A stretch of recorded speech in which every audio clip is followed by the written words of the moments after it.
Welcome to Home Buying Made Easy, the podcast where we pull back the curtain on mortgages, real estate, and everything the big banks hope you never figure out. I'm Rachel, co-host and producer of the show. Let's get to it. Welcome to another episode of Home Buying Made Easy, specifically for veterans today, because we are talking about the VA loan. And I have Rachel with me. I'm Michael, and Rachel, my handy dandy producer, is sitting right over there off the camera. And we are talking through VA loans. What's your question of the day? Yeah, I saw you nodding your head like, I can't believe you said that again. Yeah, because it's every single week. Not every week. Okay. Just sometimes.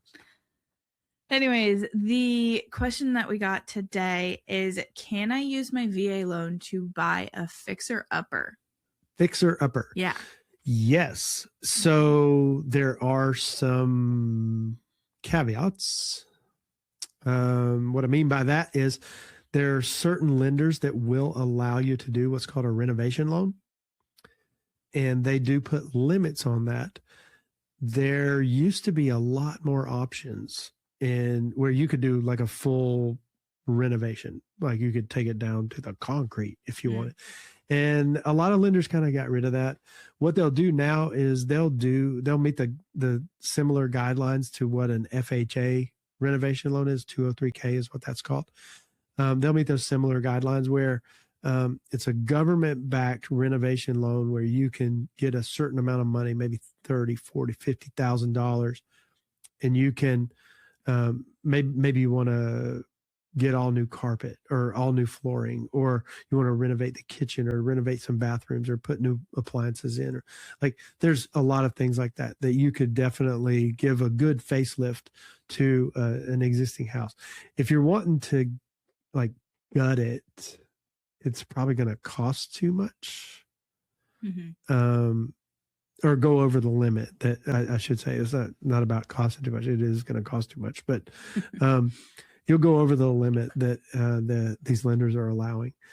Now, if you look at the VA guidelines are like, oh, sure, you can do a renovation loan and we'll do whatever. But the truth is, you got to have a lender that's willing to actually give you the money for that. And the lenders are pretty picky about doing renovation loans like that. They want to make sure that there's already an existing value and that you're going to be increasing that value by enough by doing, by doing this renovation loan. Yeah. Any other advice on VA loan fixer-uppers? Yeah, I personally think it's a wise investment, because you may be able to find that, I probably shouldn't say it this way, but that ugly kitchen, and you could renovate an ugly kitchen into a beautiful kitchen. Yeah. And maybe you're spending $10,000 getting new flooring in the kitchen and maybe new countertops or the backsplashes or whatever, or maybe you're getting some new appliances in there. Like, yeah, I think that there's definitely good value in doing renovation loans if you find the right house. Like if you're just going to buy a house and the house costs a lot of money and then you're going to renovate and you think you're going to get that extra value, that may not be the best choice. But if you're going to buy below market value and then you're going to renovate, like a lot of times older people will move out.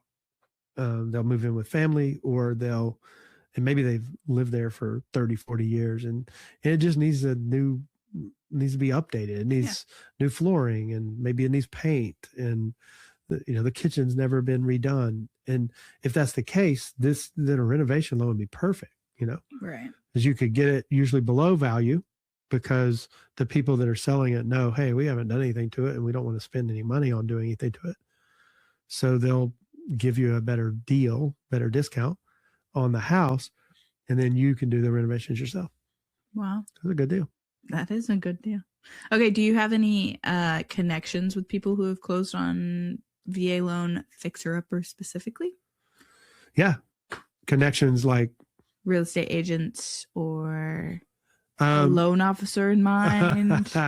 Yes. So from a real estate partner perspective, yes, I have real estate partners that have found some really good deals for veterans to be able to do exactly what I just said. Mm-hmm. And it's got to be the right people. Veteran, like a veteran and his wife, or a veteran and her husband, either way, they have to be the right people, because they have to be able to see what the future is going to look like, not just what this ugly house looks like, right? Yeah. So that's important. But if they can see that, I have real estate partners that'll definitely help find those types of houses. They're all over the place. Yeah. As far as a loan officer, I definitely know a good team that you can go with. There's this guy, his name's Michael. Oh, yeah, that would be me. That's crazy. And we do have definitely options for like multiple lenders that do renovation loans, and we can walk you through the whole process, make it super simple. We're completely transparent, tell you everything about how it works. That way it's super easy for you. If you have any questions, feel free, reach out to us. You can also get a copy of Home Buying Secrets for Veterans, which will tell you more information about everything VA loan. And we'll see you next time on Home Buying Made Easy. That's a wrap on today's episode of Home Buying Made Easy. If something we covered today helped you see things differently, share this episode with one person who needs to hear it. You might just change their financial future. If you're ready to take your next step, our team is standing by. Call or text us directly at 615-499-6335. You can also reach us at michael@dendyteam.com or use the link in the show notes below. New episodes drop every Monday and Friday. Hit subscribe so you're always first in line. And if this show has brought you value, a 5-star review takes 30 seconds or less and helps more people find us. From our team to you, let's make home buying easy.